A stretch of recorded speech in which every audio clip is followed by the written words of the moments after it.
Hi everyone, welcome to Time Online Classes. Today's session is about the introduction to Maharashtra MBA CET. So what is the flow of the session today? First we'll talk about what is Maharashtra MBA CET, advantages of CET, difference between MMS, MBA and PG, which are the top institutes which accept the CET score, CET paper pattern, what is the cutoff for the top institutes, what are the testing areas in CET. We'll also see the details about a JBMS MSc Finance program, JBMS MHRD program, and at then we'll discuss what assistance you'll get from time and by what is the methodology by which you will be studying. Fine. So let's go ahead with the first part. Now let's understand what is this Maharashtra MBA MMS CET. Now please understand, in India there are many MBA colleges are there. So every college will give admission on the basis of certain exam score. So some colleges accept only one exam score, some colleges accept the multiple exam scores. So Maharashtra MBA CET basically is for the admission in the colleges in Maharashtra. Okay, most of these colleges are affiliated to their state universities. So the CET stands for Common Entrance Test. It is basically conducted by CET cell, which is CET cell of DT. DT stands for the Director of Technical Education. Now this DT CET cell not only conducts the Maharashtra MBA CET, they conduct the other medical CET, or let's say your engineering CET. They are also conducted by this CET cell only. Even in Maharashtra MCA CET is also conducted by this CET cell only, right? And it is mainly for the state level colleges. So which are the colleges in Maharashtra? It's not all the colleges in Maharashtra accept the CET score, but mainly the college which are affiliated to Mumbai University or Pune University, those colleges you'll get admission through this CET exam. Okay, so under CET, whichever the colleges are there, they are the colleges only in Maharashtra. So none of the colleges outside Maharashtra you can get admission through CET. That's the first part I have to understand. Fine. Now this exam is conducted once in every year in the month of March. Now it is conducted, last year it was conducted for 3 days. Okay, but on every day there were 2 slots. So last year the exam was totally conducted in 5 slots. So there were 5 different papers. So as a student you don't have a choice which slot you need to write the exam. They will tell you on which date, which slot you are supposed to take a test. The exam is in online format and it's a computer based test. Means what? Instead of having that paper based test, it's just a computer based test. So you'll be able to see your entire paper on the screen. Okay, you can try from question number 1 to question number 200. Any question you can attempt at any point of time. Fine. Now, what are the advantages of Maharashtra MBA CET? Now, the biggest advantage I find is, let me take first exam like a CAT. Suppose you appear for the CAT. On the basis of your CAT score, suppose you receive a interview calls from some of the institutes. But what if you don't do well in that interview? Then even though your CAT percentile is higher, as you didn't do well in that interview part, you won't get admission in that top college. So the biggest advantage of this CET exam is there is no GWPI for MMS or MBA program. What is MMS or MBA? We'll study later. So there is no GWPI. I mean, there is no group discussion or writing ability test or person interview. Purely on the basis of your marks of CET, you'll get the admission. Okay. The second biggest advantage I find is this centralized admission process. So whatever one form you fill for the CET exam, in that fees amount only, when the admission process starts, you can apply to any colleges in Maharashtra which are under that CET part. So you don't need to fill separate application for each of the colleges. So that's the biggest advantage for it. Otherwise, if you take an exam like CAT, apart from if you leave IIMs, other colleges you want to apply, you want to fill every college form separately. So here there is a centralized admission process. There are no marks for your academic records, means how much you scored in 10th, 12th or graduation, that won't decide whether you'll get admission or not get admission. There are no weightage for your work experience also.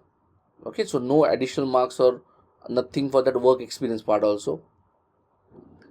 Most of these colleges are local, and that's why the fees is less compared to other colleges.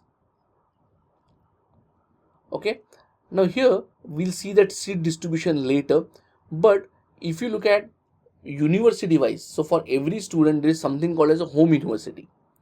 So you talk about any university area colleges, in that 70% seats are reserved for that home university students. 70% seats are reserved for the home university students. So basically your competition is with the local students. Okay, your competition is not with the entire Maharashtra students. So once we see that seat distribution matrix, you'll have idea what I'm talking about here. So that is also an advantage, that my competition is not with all Maharashtra level, except few colleges where the competition is for a Maharashtra level. So in most of the college, my competition is local with the local students. Fine. So these are some advantages of CET for me. Now this is the eligibility criteria for CET.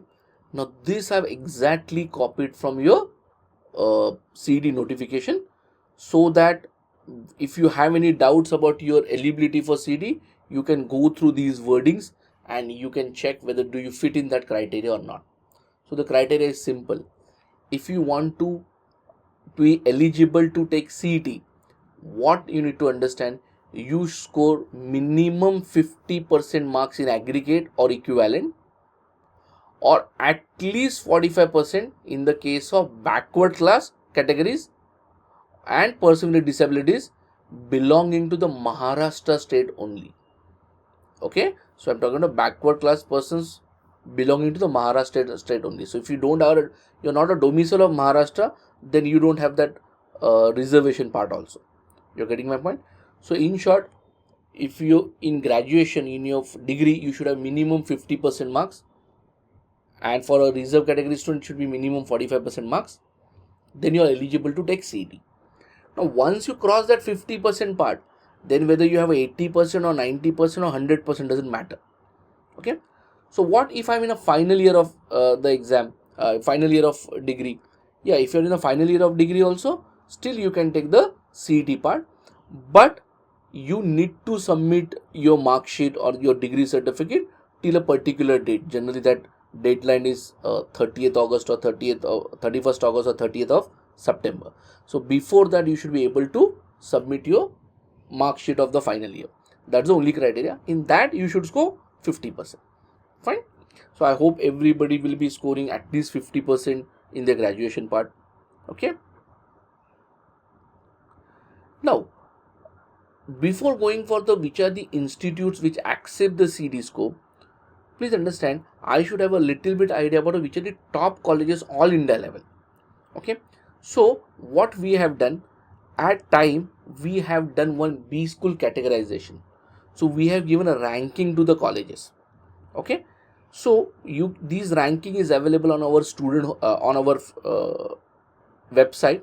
So what you do, how can you access this ranking? I'll show you that ranking also. You just go to the website, that is www.timeforeducation.com. You just go to this website, then you select the CAT/MBA tab. Once that page is open, you choose B school selection. Once that page is open, you click on time B school categorization. Okay, now once you choose that, then you'll get a description about how that ranking is created, how you should choose a B school uh, uh, based on your parameters, and the various parameters mentioned. So please go through that complete article, because that will help you to understand how I'm supposed to choose a B school, how can I decide a particular B school is good or bad part. Okay, so you can after this session you can definitely visit that. For your reference, I just show you that page here. So this is how that page will open. Now on that page they have mentioned what is the methodology, use for arriving at this ranking? What are the different parameters for deciding choosing a B school? Okay, and once you come down, then you'll see this category of colleges. So the first category is what? Top 10 colleges. You see the list of the top 10 colleges. Then you see a triple A plus colleges. So basically triple A plus are the next 10 colleges. Then triple A category are next 10 colleges. Double A are next 15 colleges. And single A is next 15 colleges. And so on this. So I'll suggest you after this session, please go through this list also. So that will give the rough idea which are the top colleges in India. Okay. Now why I'm asking you to go through that list? Because I am going to list some colleges under CET. Okay. And when I list those colleges, I'm going to mention the category they belong: triple A plus, double B, triple B plus. So you'll understand, okay, double B means it is slightly on the lower category. Triple A plus means it comes under top 20 colleges in India. So that will help you to understand where that college stands at an all India level. Fine. Now, before jumping for the list of colleges, just understand what is MMS, MBA and PGDM. Now, MMS and MBA, these are the different names of the same course, similar course. Okay, it depends upon from which university you're doing an MBA. So suppose if you are doing an MBA from Mumbai University, then you'll get a degree as MMS, that is Master of Management Studies. But if you're doing an MBA from Pune University, then you'll get a degree as Master of Business Administration. Fine. So it's a similar course. If you do it from Mumbai, you'll get MMS as a degree. If you do it from Pune, I'll get an MBA as a degree.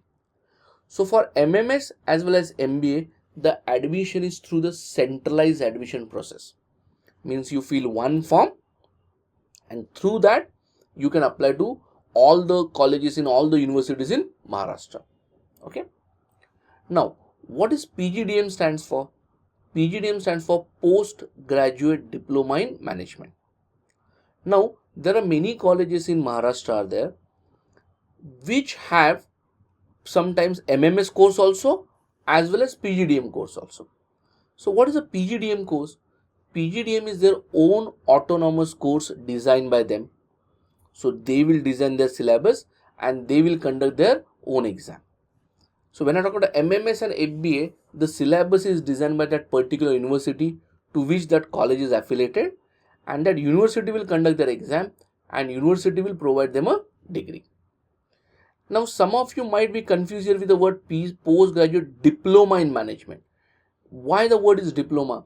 Because in India, the rule is only universities can offer you degree. So individual college can offer you diploma only. But it is equivalent to this MMS and MBA. Okay, so that I have to understand first of all. Fine. So for PGDM, the course or the syllabus is designed by the college itself, and the college is going to conduct their own exam and they will give you the gradings also. No issues in this part. So what is the major differences you have? As I said, MMS is a master degree offered by Mumbai University. PGDM is a postgraduate diploma in management offered by that particular college. Here, as I said, syllabus is updated by the respective university, hence may not be updated for a long time. Here, syllabus is updated by the college and most of the times the curriculum is most updated. Okay. Now, see, many times people who wants to go for the further graduation, okay, so in that case you need something, a course which is AICTE approved. In that case, MMS MBA is advisable. Okay, so with PGDM also you can go for the further education, but for that make sure that that PGDM course is AICTE approved. Okay, now the question here is, should I go for a MMS MBA or should I go for a PGDM course? I'll say you decide between the two colleges. Let's say there are two colleges, X and Y.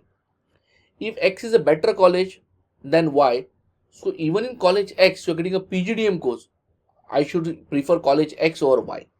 So instead of preferring one course over the other, I will say you prefer a better college over the other. So that is a better idea.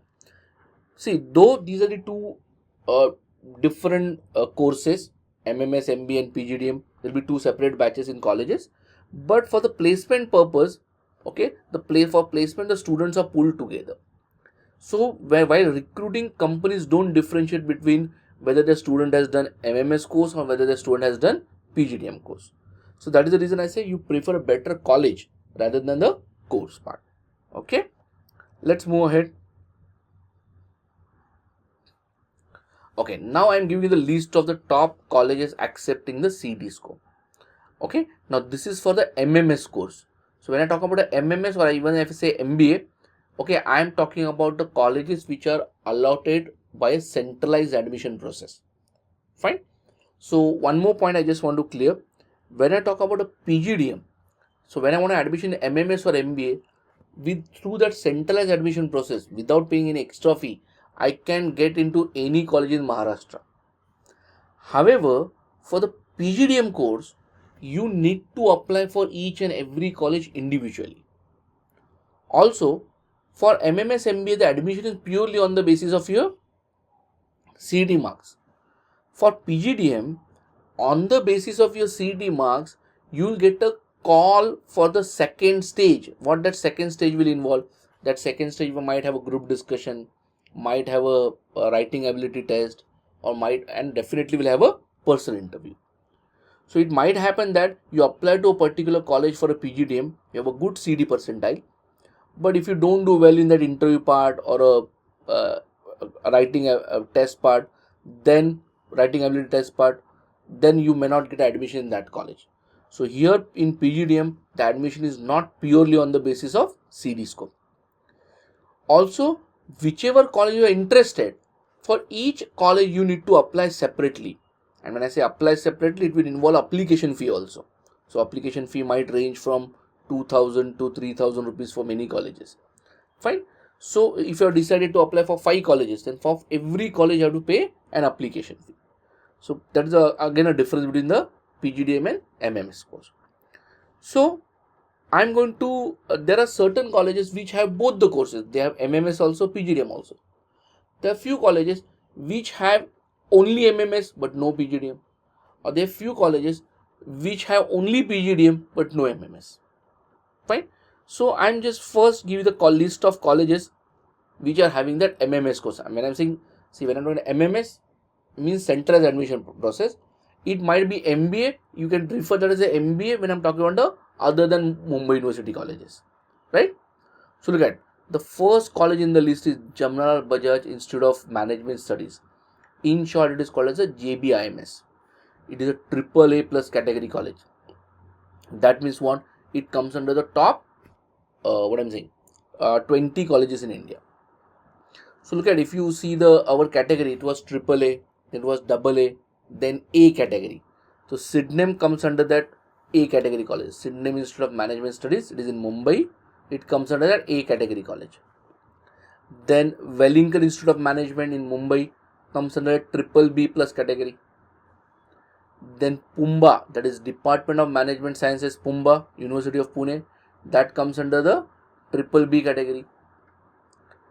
SIES College of Management Studies, that comes under BB category. Fine. So I just mentioned the categories. So when you check that all India list of colleges, as I mentioned earlier, you'll have idea what is the all India ranking of that college. Fine. Same way, Chetna College in Mumbai, it is BB category. St. Xavier's College, it's a BB category. MET College, B plus category. Thakur College, that is Thakur Institute of Management, B plus category. Lala Lajpat Rai Institute of Management, that is a B category college. No issues in this part. So this is a list of some top tests. See, there are many colleges in Maharashtra. So I have listed some top 10 colleges. Most of these colleges I have listed is from Mumbai. So many times there are some other colleges in Pune and Nasik area also. So if I go down the list, probably Pune and Nasik colleges will also come in the list. Fine. So don't be under impression that the colleges are only in Mumbai. So here in this list I have already included Kumbha College in Mumbai. Okay, so as per me, for some college the ranking might be, let's say number 12 is from Pune, but a person from Pune might rate that college higher than a particular, let's say, college number 9 in Mumbai, because he stays in Pune, he prefer to take admission in Pune. Fine. So as you go down the list, it is very difficult. The college become more and more local. It is very difficult to rank them also. Fine. Now let's come to the colleges which accept the CD score. Means you can get admission in those colleges on the basis of CD score, but that they offer the PG, postgraduate diploma, PGDM course. Okay. So which are those colleges? Now look at. Then directly comes SIS. Okay. So SIS has MMS course also, SIS has a PG course also. Next in the list is NL Dalmia Institute of Management Studies in Mumbai. Now look at, I have mentioned it is a double B category. Now NL Dalmia doesn't have MMS course, they have only PGDM course. Chetana has MMS course also, PGDM course also. MET has MMS also, PGDM also. Okay. IS, if I am talking about, that has MMS, PGDM both. And if you look at the Thakur College, that has only that has MMS, PGDM both colleges. So again, there are many more colleges which offer the PG courses. I have just listed few of them because as I go down the list, it is very difficult to rank them. Okay, so that will give a rough idea about which are the good colleges for your what I'm saying MMS, and which are the good colleges for PG also. Now look at the college like NL Dalmia. Okay, now if you're interested in that college, that is not available through MMS, that is not available through centralized admission process. So that for that college you need to apply separately to that college. You need to apply to that college separately on the basis of CD score. Fine. Let me go ahead.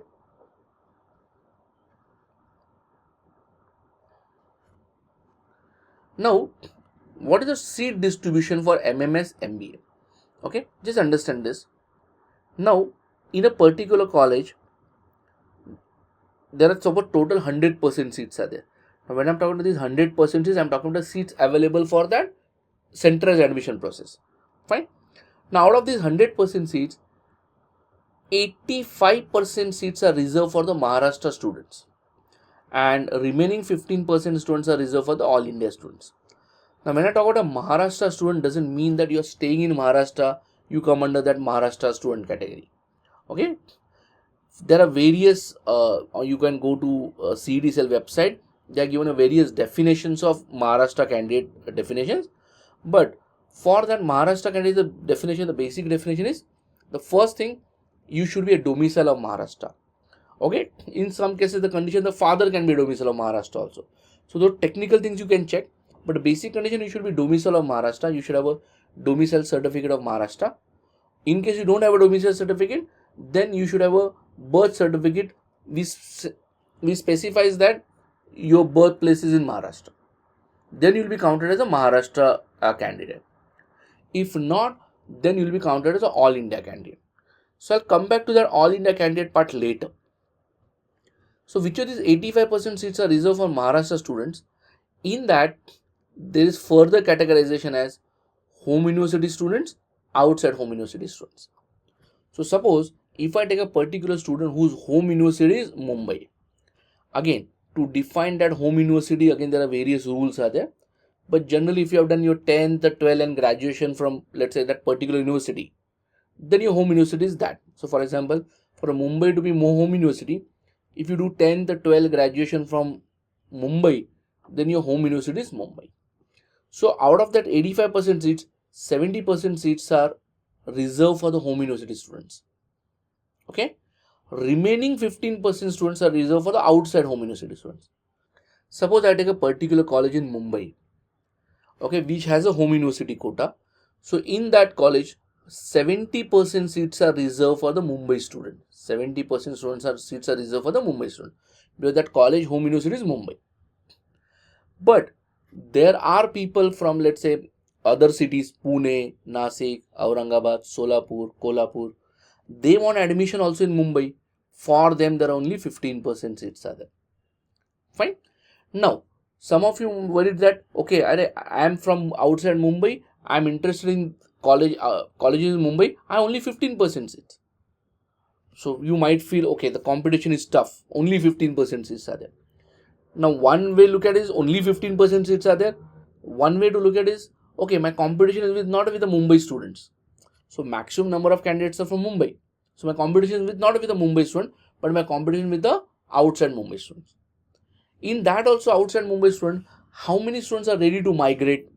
So somebody is from, let's say he is in Pune. So not many people want to shift to Mumbai for a particular, if they are not getting a very top colleges. Okay, so for medium level colleges, you might find that sometimes the outside home university cutoff might be lower than your home university cutoff. Fine. So just don't look at the number of seats, is also look at your competition with the remaining people. Under that home university people, again, half the seats are for the general category, half the seats are for the reserve category. Okay. In this 15% also, half the seats are for the general category, half the seats are for reserve category students. Fine. Now, what are these all India level seats? What are these all India level seats? Let's say somebody is from Hyderabad, Kolkata, Delhi, Indore, Lucknow. Okay, those people need an admission in Mumbai. Mumbai is just an example I am giving. Okay, for those students, now those students cannot come to Maharashtra to write CT.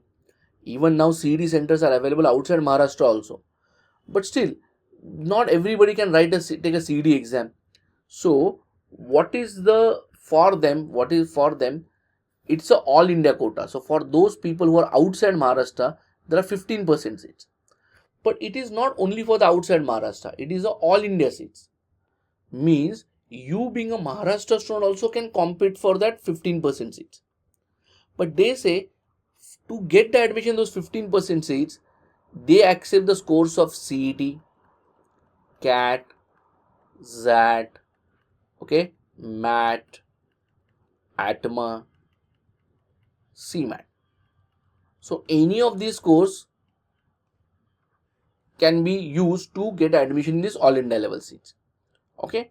Now, which score I should then apply? Suppose if I given multiple exams, I've given all these exams. So which is my best score out of these exams? On the basis of this, you can get admission in all India level seats.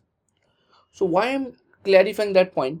Because please understand, suppose I have taken an exam like CET also, I have taken an exam like a CMAT also. Suppose my CET's percentile is lower than my CMAT percentile. Okay.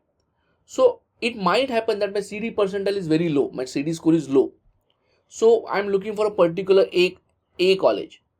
I will not get admission to that A college because my CET percentile is low. But I might get an admission to that A college on the basis of CMAT score through all India quota, as my CMAT score is much better. You're getting my point? So same college, only thing, the type of seat through which you get the admission is different. The quota is different. You're getting my point? So in that case, we generally suggest the student that you write CET also. Apart from CET, out of these three, MAT, ATMA or CMAT, preferably CMAT, because CMAT score is accepted by many other colleges also. You can take that exam also. So in case your CET score is lower and your CMAT score is better, okay, then you can still get admission through all India quota. But let me tell you, to write a CMAT exam, only CET preparation is not sufficient. You require some additional amount of preparation also to take a CMAT exam. Fine. Now, these are the total 100%, that is the breakup I have done, right? But I show you one more data. Look at it among the top. See, there are many colleges. I've just listed few top colleges: JBIMS, Sydenham, Wellinker. Okay, they are the top 3 colleges under CET. Now they do not have that bifurcation as home university and outside home university. Okay, they definitely have all India level seat, but they do not have a bifurcation of home university, outside home university. So here, all the seats in these 3 colleges are state level seats. So your competition is not with your university students, your competition is with the Maharashtra students as far as these top 3 colleges are concerned. So all the seats in these colleges are state level seats. Okay, so your admission will happen on the basis of your rank in Maharashtra rather than your rank in your university. Fine. See, we talk about in home university, outside universities, 50% seats are reserve category student. Now there are certain minority colleges like SIS as a South Indian minority. Okay, so 50% seats are reserved for that minority. So as 50% seats are reserved for that minority, there are no seats available for reserve categories. Reserve category means there are no seats available for OBC, SC or other categories. Fine. Apart from this, the bifurcation of the seat distribution of seats I shown, many colleges have 15% seats. They are institute level seats. Means their admission will be given from by the institute. So you need to apply to institute separately for those 15% seats. Is that part is fine? So once the cap round starts, we'll guide you on for that distribution of seats and how to apply for that. That will guide you once after a seat the cap round process starts. No issues in this part. Fine. Let me go ahead. Now let's come back to that CD paper pattern. Okay. Now the CD paper pattern, in between for some years the CD was conducted in a jumble format, but now if you see the recent paper pattern, you'll find the CET has a sections now. That is, logical reasoning has 75 questions. Each question will carry 1 mark. So 75 questions, you'll have a 75 marks.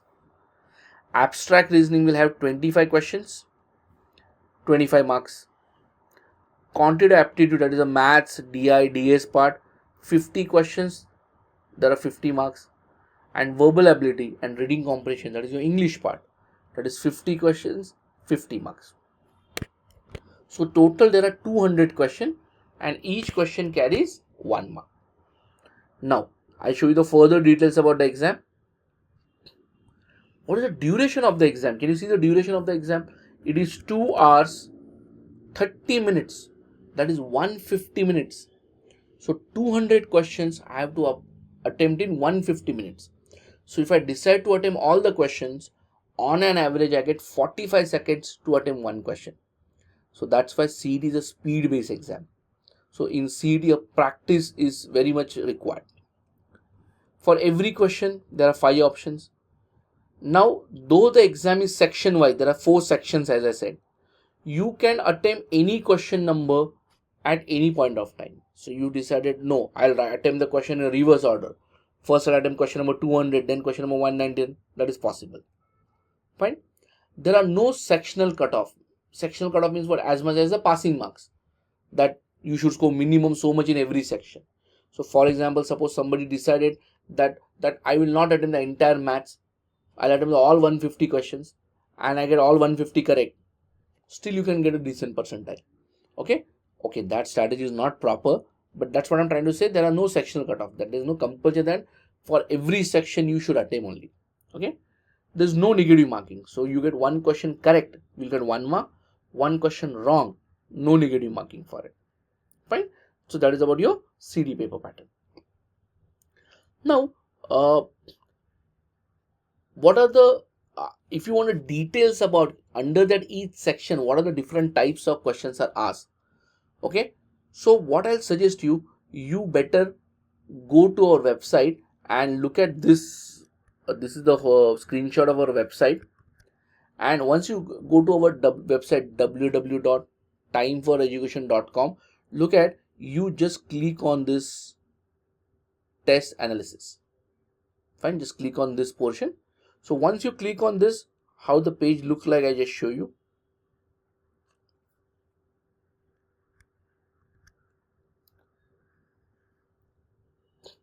Once you click on this, this is how the page will open.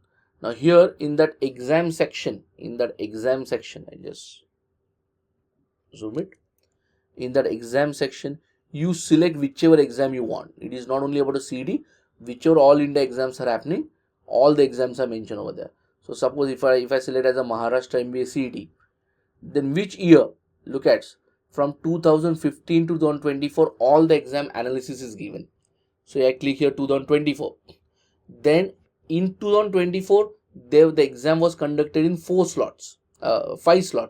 So analysis of those all 5 slots are available. So this is slot 1 analysis. There's a video analysis available also in case you want to watch that. So once I click that on slot 1 analysis, the complete detail analysis is given. So what is the area 1 logical reasoning? What was the difficulty level of that logical reasoning area? That entire thing was given. Under that logical reasoning area, on which topics the questions were asked, how many questions were asked, all those details are given. Okay, so I'll say when you have a free time, I will say at least study CD 2024 paper pattern so that you'll have an idea what type of questions were asked in that exam. No issues in this part. Fine. So for all 5 slots, go through the topics. You'll have an idea. Okay, these are the areas on which questions are asked, and all those areas we are going to cover in your class. Fine. So let's come back to your PPD. Now these are the cutoff for the some top colleges I have mentioned. They are the cutoff for the top colleges I have mentioned. Now look at, these are the percentile score required. Now for few times I have used the word percentile. What is a percentile? It is basically percentage of students who have scored less than you. Suppose 1000 students appeared for the exam, okay, and you have the rank 100. You have a 100th rank. If you have a 100th rank, means what? 900 students have scored less than you. So your percentile score will be 900 students out of 1000 has scored less than me. So that is percentage. If I convert, that will give me 90 percentile, not percentage, it's a percentile. The word is percentile.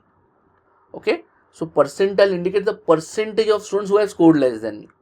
So suppose if I say 99 percentile, means 99% students have scored less than me. I am among the top 1% people. 95 percentile means 95 percentile people have scored people have scored less than me. I am on the top 5% people. Okay, so percentile doesn't indicate a score, how much score out of 200. Fine. So if I look at the percentiles, look at all the percentiles I can see for these top colleges are in 90s. But if I convert into score, those won't be in the 90s. For example, JBIMS open category cutoff percentile was 99.94 percentile. But if I convert that into marks, okay, this is series 124 cutoff. So marks would have been approximately 150 to 155 marks. If I convert that into marks, it is approximately 150 to 155 marks. So 150 marks is almost 75% marks. So if I put in a percentage of the score, that person would have scored 75% marks. Fine. So this scores I have given in the percentile. Also, you can look at SIS is a minority college. St. Xavier is a minority college. There is no reserve category seats. There are no reserve category seats. Okay. For SC, OBC, there are no seats. Fine. So there are various other categories are also for which these cutoffs are given. Also, these cutoffs are given for the home university. So if I am talking about JBIMS cutoff is this is for the people who belong to Mumbai University. Mumbai as a home university. When Pumma cutoff is 19.11, this is for the people whose home university is Pune. Fine. So this is just to give the idea at what percentile those particular colleges cutoffs are closed. Fine. So that is not what I'm saying. Next year this will be the same cutoffs will be there. Fine. So more or less the cutoff will be the same, but in the terms of marks the cutoff might differ. So for example, if the paper is easy, to get a same percentile you required a higher score. The paper is difficult, to get the same percentile you required a lower score. Okay, let's move ahead. Now, what are the different testing areas in CET? Now let me take one area first, that is a verbal ability. So we have one section, verbal ability and reading comprehension. So when I talk about verbal ability, what is tested? First part is tested vocabulary. So the questions are in the form mostly in synonyms and antonyms. That is a similar meaning, opposite meaning. Their second part is tested is grammar. In that, questions are tested in the form of the sentence correction.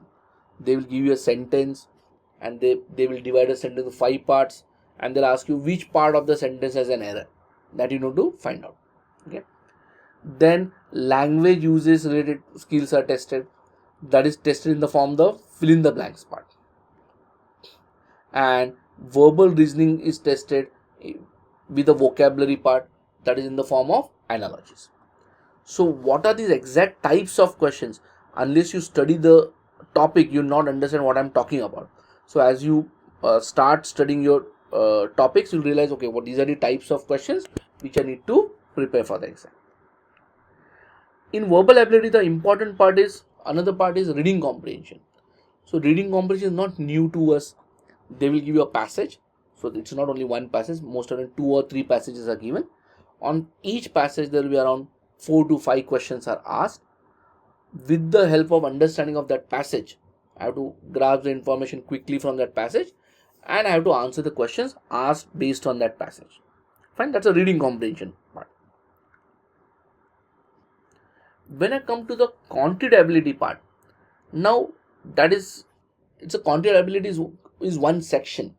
In that section, there are 3 types of questions. One is a quantitative ability, another is a data interpretation, and data sufficiency.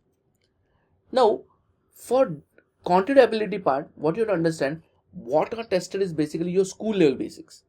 So most of the questions are based on arithmetic, plane geometry, mensuration, and some part of algebra is also tested. Right? So when I talk about arithmetic, which are the areas tested under arithmetic? Ratio, proportion, variation, percentages, profit and loss, partnership, then simple interest and compound interest, time and distance, time and work, averages, mixtures and alligation. Okay, these are the areas tested in the arithmetic area. These are all school level part. Okay, there has been question asked on geometry and mensuration also. You will get some basic level questions based on some quadratic equation area, solving a quadratic equation type questions. Fine. So the maths ask is a very school level part. The only thing is how fast you can solve that, because it's a speed based exam, as I said. Fine. Next area is data interpretation. Now what is data interpretation? They might give you a data in the terms of a graph, like a pie chart or line graph or bar graph or a table, and on the basis of that they'll ask you the questions. Now in this case, calculation is involved, and please understand, in CD there is no calculator allowed. So if you're good at calculations, you can do the calculations orally, then this area you can handle well. So when we start with our actual sessions, we will study before data interpretation session, we'll study one session as speed maths class. In that speed maths class, we'll discuss the calculation basics, how to do calculations quickly. And then after studying your percentage, profit and loss basics, then we'll start with our data interpretation class. Fine. Now data sufficiency is just a format of the question. They'll give you one statement followed by one question followed by 2 statements. You have to just decide which of those 2 statements is sufficient to answer the question, and based on that you have to mark the options. Fine. So by just describing what is data sufficiency, you may not understand at this stage, but once you start with your data sufficiency session, you'll understand what are data sufficiency question. So as I said, data sufficiency is the format of the question. You can get a data sufficiency question con based also, you can get data sufficiency questions reasoning based also. So your accuracy in this area will depend upon how good you are in con part or how good you are in a reasoning part. Fine. The next area is the abstract reasoning. Now abstract reasoning, this is a speciality of CET only. Now you find so many exams are happening in India for a MBA entrance exam. Only in CET you will find the abstract reasoning part. Abstract reasoning is basically, they will have some figures. On the basis of that figures, they'll ask you the question. I give a very basic example. Suppose I say, I draw a figure triangle, square, pentagon, and I say hexagon. And if I ask you, okay, what is the next figure? So these type of questions are in the abstract reasoning. Not so easy. In just an example I've given. So there are majorly 3 types of questions. One is analogy type question, another is a series type question, and another last type is a odd man out type question. So all those areas will cover during our regular sessions. Fine. So these are your testing areas in CET. Now there are a few myths that students feel that, oh, this is the situation, but that's not the reality. So what are the myths? First, only student with an exceptional academic background can get into a top B school. Okay, first of all, you understand there is no, means why many students feel this way, but that's not a reality. First of all, I have to understand there is no weightage for your academic background. Okay, whether you're from an engineering background or you're from a non-engineering background, there are no additional points for it. Fine. So your academic background doesn't matter. Second part is, whatever part they're asking in the exam for testing your ability, that part nobody has studied at any level irrespective of academic background. Okay, so if I ask you a question based on time and distance, these questions as you have solved when you were in school. So these questions nobody did later after the schooling you take any academic background. So nobody has an advantage of the academic background, okay, as far as the any particular topic is concerned. Second thing is, as I said, it's a speed based exam. So more you practice, better the chances of you cracking the exam. You need to be super intelligent to clear CET. I will say that is not correct. But you need to be a definitely hard working student to crack CET. Okay. So somebody says, okay, I know these things. Okay. And somebody says, I know these things, but can I do it faster? So let me solve the more examples. That second student will do better in CET. So many times the situation happens that some questions are of a lower difficulty level. Many people know that part. Okay. But if you don't practice, you won't improve your speed. You end up attempting less number of questions in the exam. So you don't need to be super intelligent, but you need to be really hard working as far as the CET exam is concerned. I'm weak in mathematics. Can I do well in CET? I say definitely yes. But again, you need to put some hard work for it. So there are certain things which nobody can teach you. For example, I'm talking about you should know tables up to 30.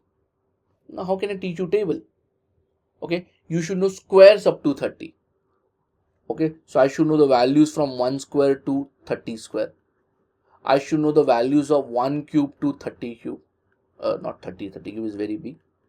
1 cube to 15 cube. Fine. Okay, I should know identities well, which I've done at school level. A plus B the whole square, A minus B the whole square, and so on. So these basic things which you have done at school level, you need to revise that. Fine. So somebody says I'm weak in mathematics. So what we have done, we have one separate book that is called as a note on quantitative ability. That is covering a very school level basics. So that book, if you look at, nobody will ask you the questions from that book. But that is just for the student who feel they are weak at maths. Overall difficulty of CET is, I'll say, easy to moderate. CET is not a difficult paper. Overall difficulty level of CET is easy to moderate. But as I said, speed comes in a picture. To do it faster, there's certain maths foundation I need to have. So to have that basic maths, we also conduct one session called as a Con Foundation. In that session, with those school level basics also we'll discuss. Fine. So if you are weak in maths, you need to do certain school foundation basics. Once you start with your topic, those topics doesn't require any of your 10 standard knowledge. It requires probably your 7 standard, 8 standard knowledge. Okay. I am from a vernacular medium. Can I do well in CET? I say certainly yes, because you don't have to write your answers anywhere. You have to choose the answers from the option. Okay. So that's a different way of writing the exam. Till the time we have written at whatever exams you have written till graduation level, we are supposed to write those descriptive answers. So sometimes the language could have been the barrier over there. Here you don't have to write any answer. Okay, you have to just choose the right answer. So you're from vernacular medium or you're from the English medium, it doesn't affect while you're preparing for CET. placement at a B school have been poor and MBA is no guarantee for a job. This is partially true. Now please understand one thing. Whenever we talk about, let's say, suppose you said, okay, I just graduated this year. Probably somebody might ask you, okay, how many percent did you score in your graduation? But suppose you just said, I just finished my MBA. So probably person may not ask you what percent you scored. He may ask you from which school you did it. Okay, so it's a professional course. So the college name brand matters a lot. So lower you go to the lower grade colleges, definitely placement is an issue. So that is the reason when I'm talking about the CD details, I also talk about the top colleges. And you see the top colleges, the cutoffs were high. As you go down the order, the cutoffs will go low. Because better the college, there are better other placements part. Okay. See, there are many colleges in Maharashtra there where you, whatever may be your score, you just have to express the willingness to take the admission, you'll get the admission. But from those colleges, you may not have any learning also, and you'll end up having no job also. Okay, so that's why when I'm talking about the placements part, your choice should be about the good colleges, top colleges. Then you'll have a better placements. I would first get a 3-4 years of experience and then prepare for MBA. Should I do that? Now see, that's a personal choice. Okay. Now let's put it other way. If you want to take a 3-4 years of experience and then you want to prepare for MBA, that is absolutely okay. But there is no advantage of it, because as you see in CET, there are no marks given for your work experience. Right? Second part is, when you are working for 3-4 years, you are actually out of touch with your studies. Okay, so you realize that, okay, then when you start preparing for the CD exam, then you feel against little bit difficult, because you are out of touch with that studies for a longer time. Right?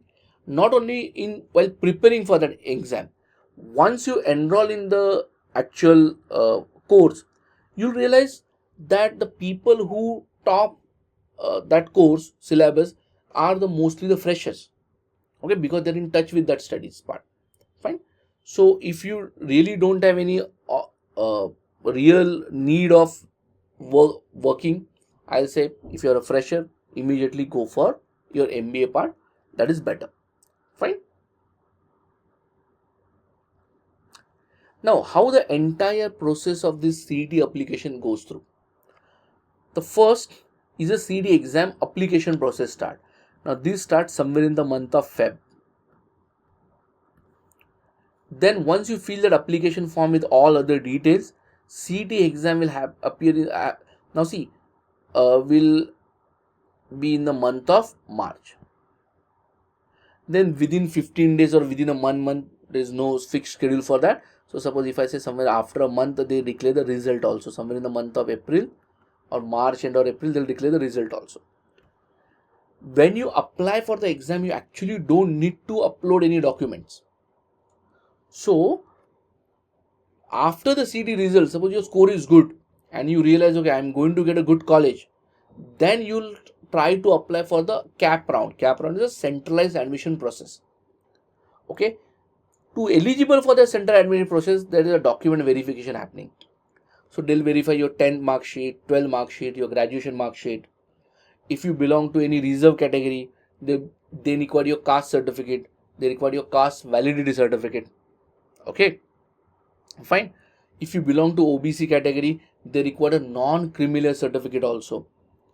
Fine. If you require that EWS category, they require that EWS category certificate also. So what is my suggestion? First of all, make sure that this document verification starts somewhere in the month of May end or June first week it starts.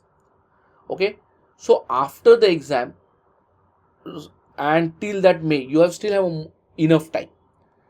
Now, those who belong to the reserve category, make sure that you have your caste certificate and you also have your caste validity certificate. Now, caste certificate you can get at any point of time, but for getting a caste validity certificate, you need a reason. So you go at any point of time and ask for a caste validity certificate, you may not get it.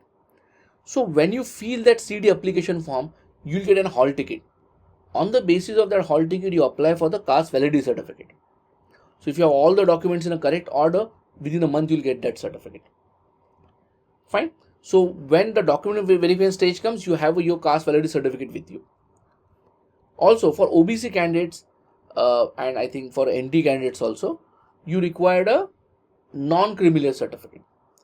Now for a non-criminal certificate is valid for that particular financial year also.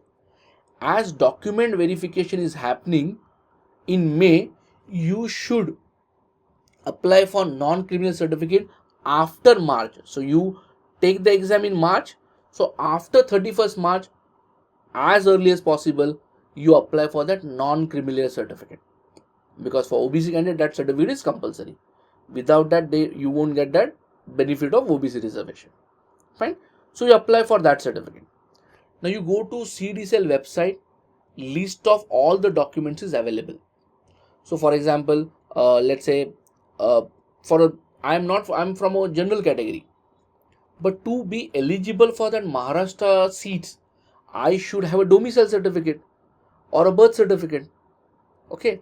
Now I suggest domicile certificate you can apply at any point of time. So you can apply for a domicile certificate now, giving a reason that you want to apply, you want to take an exam. So keep that domicile certificate ready. Birth certificate also will do, but what if they change the rules next year? So better to have a domicile certificate. That will be useful for in your life for the other purposes also. Fine. So somewhere in May the document verification happens. Somewhere in the end of June, okay, after the document verification process is over, you will get a ranking. You will get a Maharashtra rank. You will get your home university rank. If you're a reserve category student, you will get a rank within a reserve category also. Fine. So all those ranking will get. Somewhere in the month of July, your cap round process will start. Okay. So with that cap round will guide you how to fill that cap round form, in what order you should fill the colleges to get the best possible college at your scope. Okay. And after that cap round, you will be allotted one college. Now you need to take a decision. Should I take admission in that college or I should not take admission in that college? Okay. If you take admission in that college, complete your admission formalities. Somewhere in the month of September, okay, your college will start. Now this entire cycle I am giving with the present schedule. If the schedule changes when you actually write the CET, then follow that schedule part. Fine. This is just to give the idea how the cycle goes. Fine. Let's move ahead. Now we have discussed all the details of CET, but there are two more programs for which students are not aware and you can actually apply to them. That is JBIMS MSc Finance course. Okay. So this is one program. Now what are the details about this? Now as I said, JBIMS stands for Jamnalal Bajaj Institute of Management Studies. Among the CET college, it's a top institute. Comes under top 20 colleges in India. Fine. Being Mumbai being a financial capital of India, the placements of JBIMS are also very, very good. So it has a JBIMS MSc Finance course. It is equivalent to MBA in Finance. Fine. So first of all, understand it's a 2-year full-time course. Okay, that tries to create a strong foundation in principles and practices of finance. Most important part, there are only 40 students. The intake is just 40 students. And placing the 40 students will be easier for them. So that's why the placements are also good for this program. Fine. In this also, reservation is there. The reserve category students also have a benefit here also. No issues. Now how I'm eligible, how I can be eligible for this program? The first eligibility criteria is what? You must have appeared for either Maharashtra MBA CET or CAT. Okay, I must have applied either for the Maharashtra MBA CET or CAT. Fine. So in our case, if you take Maharashtra MBA CET, you can apply for this course. Okay. See, there is another criteria. If you have given a UPSC exam, okay, means you have cleared the UPSC exam, you have cleared the prelim and mains, and you have appeared for the interview, or you are waiting for the interview. Those students also can appear for this exam. And candidate should have opted for mathematics at higher secondary level or UG degree course level. Now higher secondary level means 12th standard, 11th, 12th standard, you must have taken maths, or in your graduation also somewhere, this or graduation also you should have taken maths somewhere. Okay, so this is an important criteria because finance required some amount of mathematics during their syllabus. So that is the reason this condition they have mentioned. Now what are the cutoffs here?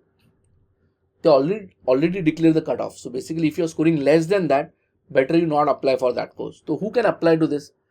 If you are a general category student, your CAT percentage should be 95 and your CD percentage should be 97. So basically in our case, your CD percentage should be 97 percentile and above. Now this is just a cutoff. Okay. If you belong to reserve category, for CD, score should be 90 percentile, not percentage, percentile and above. And for physically handicapped, it is 85 percentile and above. Right? But they also have some criteria for your 10th and 12 marks also. That in 10th, you should have a 60% and above. In 12th, you should have a 60% and above. For general category, that relaxation for the reserve category is 55% above, 55% and above. Once you satisfy all these criteria, then you can apply for this college. That is, you can apply for this program. I'll say JBMS MBC Finance program, you can apply. But see, please understand, if I 97 percentile in CET, okay, there will be more than 3,000 people who will be having that 97 percentile in CET. So they all, those all can't get admission, or those all can't be called for the second stage. So what they do, they have a second stage, that is they will call you for an interview also. But how they are going to call you for an interview? So whichever student who satisfy this criteria, they will apply for this college, they will apply for this program.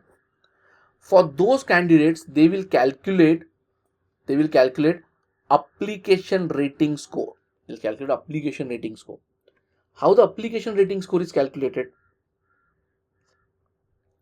Look at whatever is your CD score, they will give a 60% weightage to it. Whatever marks you have scored in 10th and 12th, they'll give a 15% weightage to it. And whatever extracurricular work experience you have, they'll give a 20% weightage to it. Diversity means what? Many times the non-engineering background student gets some additional points. That is a 5% weightage. So like that, out of 100, your score will be calculated. So if you see out of 100, weightage of your CD score is only 60%. So it might happen that I have a CD score just about 97 percentile, but my 10-12 marks are good.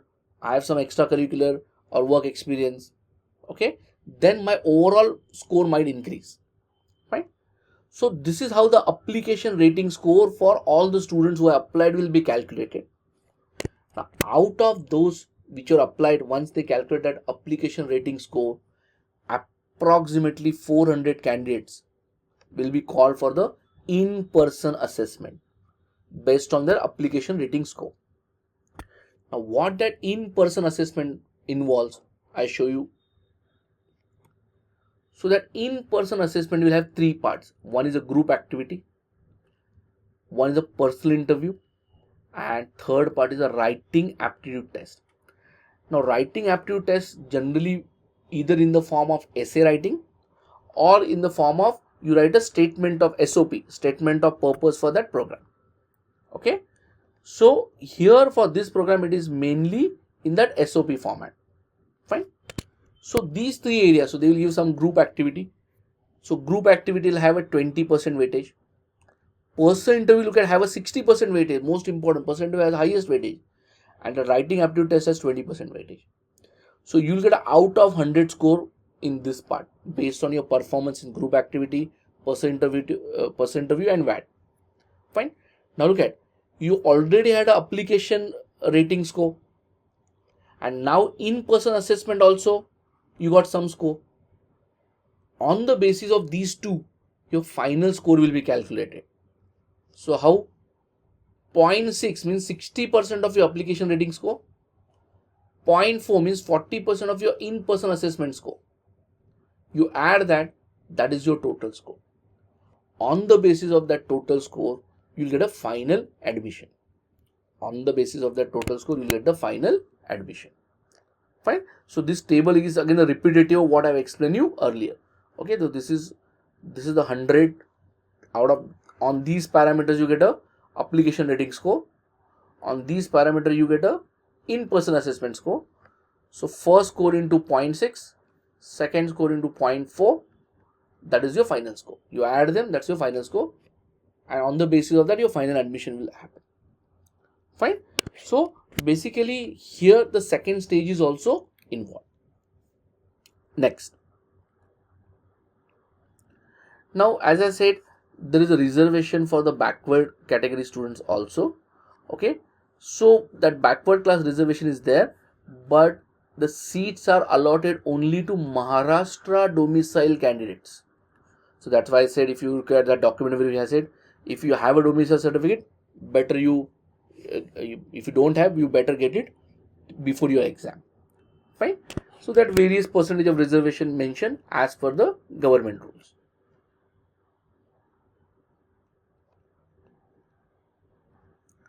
Let's go to the next course, that is JBIMS MHRD program. Okay. Now what that MHRD stands for? Okay. Now MHRD stands for Master in Human Resource Development. Fine. Now it's a 2-year full-time course. Okay.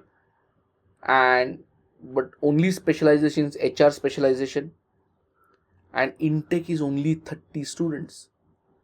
Okay. So definitely the intake is lesser, it is easier to place the students. Now here also the selection process is more similar to what we discussed for JBIMS MSc Finance. Only thing is, for the first stage selection, there was in JBIMS MSc Finance application rating score was calculated. For that, CD score, your work experience, your 10-12 marks, diversity, all were considered. Here that first part selection is only on the basis of your CD score. So the eligibility is what? You must have applied for Maharashtra MBA CET or CAT to be eligible for the admission process. Now look at your cutoffs. What are your cutoffs? 60% and above in 10th, 60% above in 12th, and 50% and above in graduation you should have. Similar cutoff with the relaxation of 5 percentage point for the reserve category students. What CAT percentile? You should have 85 percentile. We are worried about CD percentile. CD percentile is 90 percentile.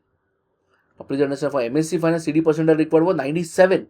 Your CD percentile required is 90 percentile. Getting the idea? But please understand, 90 percentile is just a cutoff. Means if you satisfy these 4 criteria, you can apply for this program. But if you apply, will you get a call for the second stage? No. Okay. They say based on your CD percentile and CAT percentile, around 300 applicants will be considered for that in-person assessment part. Fine. So you might have just crossed that 90 percentile benchmark, but top 300 people will be considered for your in-person assessment part. Now in-person assessment is not different from what we saw for JBIMS MSc Finance. Same. You'll have a group activity, person interview, writing aptitude test. Here they have clearly mentioned that VAT is about statement of purpose. Fine. SOP. Now here again the weightage is different here. Group activity has 40% weightage.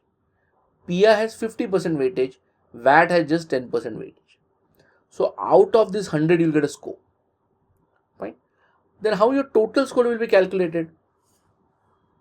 Okay, look at how your first stage, second stage selection happened based on your CD score. So that will carry 50% weightage, and that in-person assessment will carry your 50% weightage. These total score will be added. On the basis of that, your final selection will happen. No issues in this part. Fine. So these two programs are worth considering, as JBIM is a big brand name and batch size is smaller, and placement had been decent for these two programs. Fine. So that's all about your details of CET.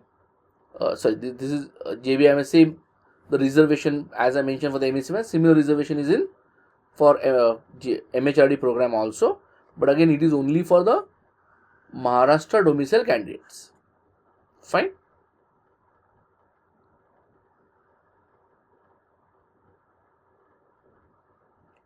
Now we have discussed all the details about a CET exam, JBIMS MSc Finance, and we also discussed about JBIMS MHRD program. Now what assistance you get it from time? Now first of all, you understand whatever, if you look at the past 15 years, there are a lot of changes have happened in CET. Now we have accommodated all those changes while designing our material, study material, handouts, course structure. All those changes has been considered while designing this course structure. So the first advantages we have a well planned course structure which will take care of all the topics which has been asked in CET till date.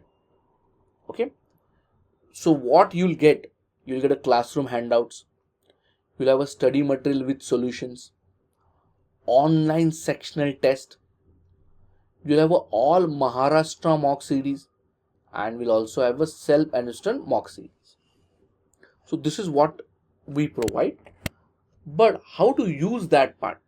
What is the theory on which this entire course structure is designed? Okay, so it is like that. Just understand. See, every class, okay, every classroom session is supported by an handout. Okay, every classroom session is supported by a handout. No issues in fine. So faculty with the help of handout will conduct a class. Now the purpose is not only discussing that handout, the faculty will discuss the basics of that topics and he'll discuss the handout, whatever questions in that handout that faculty discuss with you. Faculty might ask you to solve certain questions at home also. Now once you've attended that session, what you're supposed to do? The next step is you should at home, you should first revise that topic. Whatever is discussed in the class, you revise. Okay, solve that handout again. Whatever questions, if faculty did not solve a couple of easy questions in the class, you solve those remaining questions from the handout at home. Now you understood what faculty did in the class, but can you yourself solve this question? For that, you have books. There are different books. I'll show you the list of books on the next slide. There are different books. So suppose, for example, I take a maths topic, let's say, as a percentage profit and loss. This is a topic covered in class. So you have a quantitability book. In that book, percentage profit and loss topic will be there. So you revise that topic. Okay, once you revise that topic from the handout, solve that topic from the book. So in a book, let's say that topic has some 30 questions. It might happen that you are able to solve only 15 questions. Half the question you are not able to solve. Fine. You look at the back of the book, at the last pages, there's a solution of those questions given. You see those 15 question solution. So out of those 15, let's say 10 questions you understood by looking at the solution. Still there are 5 questions left which I am not able to understand even after looking after a solution also. Those are your doubts. So get your doubts solved from the faculty members. Once your doubts are solved, now you know that percentage profit and loss as a topic, I can solve all the questions. Any question I can solve. But till the time whatever practice I have done, it is without time limit. But exam is with time limit. So then can you do with the time limit practice? Yes. For that you need to take an online sectional test. So there are 3 types of online sectional test. One is topic wise test. So let's say percentage profit and loss will have one online sectional test. Another is 2-3 areas combined, there is a sectional test. 2-3 topics combined, there is a sectional test. And one is a full syllabus, full area. And so full syllabus is a full area. Let's say entire con section online sectional test. That is how the tests are designed. Okay, so at the start you will be taking only those topic wise tests and those 3-4 areas combined, 3-4 topics combined test. Fine. Now this cycle will go on till the time you finish your syllabus. till the time you finish. So these things you have to do it for each and every topic. Now, after that, then you'll have a MCT, that is all Maharashtra mock CT, and you'll have a SAM-CT, that is self-administered mock CT, self-administered Maharashtra mock CT. Okay, so MCT and SAM-CT, these are the things. Now, this is what MCTs was basically. It is all Maharashtra mock CT. This is basically a test paper designed on the basis of full syllabus on the actual pattern of CT. Okay, and not only you from your city you will be taking that test. All the students from all the cities of time they taking this test. So as a time we have a center in Mumbai, Pune, Nasik, Aurangabad, Solapur, Nagpur. So all these students will be taking this test. So you will get a percentile score from these students. You will get a rank in Maharashtra. You will get a rank in your city. So that all that analysis you get. So once you take this full syllabus test, you'll have an idea where do you stand. Okay. Now, so what is the difference in this MCT and SAM-CT? So SAM-CT is basically designed on the full syllabus, same part. But only thing is, as MCT is taken by all the students at a time, you get a percentile score. SAM-CT you can take at any point of time. So if I am the only one who have taken the test, how can I get a percentile score in that case? So in SAM-CT you will get a score, you won't get a percentile. But the difficulty level wise, paper pattern wise, it is same as a MCT. Fine. So this is how you should proceed while preparing. Fine. Now I just show you that what is the different list of the books you'll get. You get a book on grammar, book on verbal ability, book on reading comprehension. As I said, we are providing one basic maths book, that is a note on quantitability. This is just, nobody will ask you the questions from this book, but this is just to cover the fundamentals of your school level. So irrespective of your classes are started or not, I'll suggest you start doing whatever they are mentioned in this book, you start doing that part. Then you'll have a book on quantitability, book on speed maths, that is speed enhancement. This is basically for improving your calculation speed. There are questions for practicing your calculation speed, improve your calculation speed. Then there's a book on data interpretation and data sufficiency, book on analytical reasoning, book on abstract reasoning, verbal and critical reasoning, and there's also a book on group discussion, person interview basics. So all these books you'll get. Is that okay?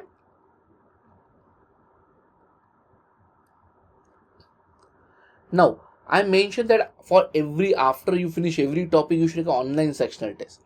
You are going to get a total 117 online sectional tests. Out of which these are topic wise tests. Okay. So, 22 tests also. For every one topic, there is one test. These are these combined topic tests. We call it the intermediate test. So, when I say in there are 6 tests. So these 6 are not one topic test. 3-4 topics combined, one test I'll have. Okay, and this is what all entire quantitability section 5 tests. Fine. So that is a classification I'm giving over here. Now, as I mentioned, that is a all Maharashtra mock CT. Okay, and self-administered Maharashtra mock CT. Now you'll get a 12 MCDs and 13 SAM-CTs, right? So 12 you'll get a percentile score. This is comparable with all Maharashtra students. This is just will give you a score in the terms of marks, fine? So please understand, don't look at a number as 12 and 13. Suppose you solve all these 25 papers, 12 plus 13, total 25 papers. You solve all these 25 papers. Each paper has 200 questions. So 25 into 200, you'll be solving 5,000 questions only through these papers. So if you solve all these papers, you'll be practicing almost 5,000 questions. So you look at it in that way. Fine. Okay. Now, once your MCD is done, okay, once your MCD is done, what you get is a complete analysis of your paper. Okay. So what I'll get, you'll get a section wise score as well as you'll get an overall percentile. So what is your score in each section, as well as you get an overall percentile. You get an all Maharashtra rank, you get your rank in the center, you get a rank in your city. Okay, you will have a question wise solution with explanation. For every question there will be detailed solution. So you click on a question, you'll realize, okay, I got it right or wrong. There's a link, you click on that link, you'll get a solution of that question. Okay, you'll also have a question level wise analysis, that is difficulty level of that question. Was it an easy question, moderate question, difficult question? So let's say question number 7 I got it wrong. So I'll come to know, okay, question number 7 was it difficult and I got it wrong, or question number 7 was easy and I got it wrong. So that will help you to analyze yourself. Also, you'll get the analysis of total number of students attending that question and how many you got it right. So that can also give you the idea, okay, so many people attended question, most of them got right, means I did some mistake while attempting that question. Fine. So that complete analysis you will get it. Okay. So whatever required for cracking a CET exam, all the details will be provided by us. What you need to do is study in a pattern what we mention. Okay, so regularly attend your classes, don't miss any classes, because sometimes many classes are continuation classes. So if you miss a ratio proportion class, you will have a difficulty in understanding sometimes a time and work class also, or time and distance class also. We are going to use a ratio concept. Average and mixed allocation class also we are going to use a ratio concept. So if you miss a ratio class, that might affect the further 3-4 classes also. Fine. So that's all from my side. Thank you.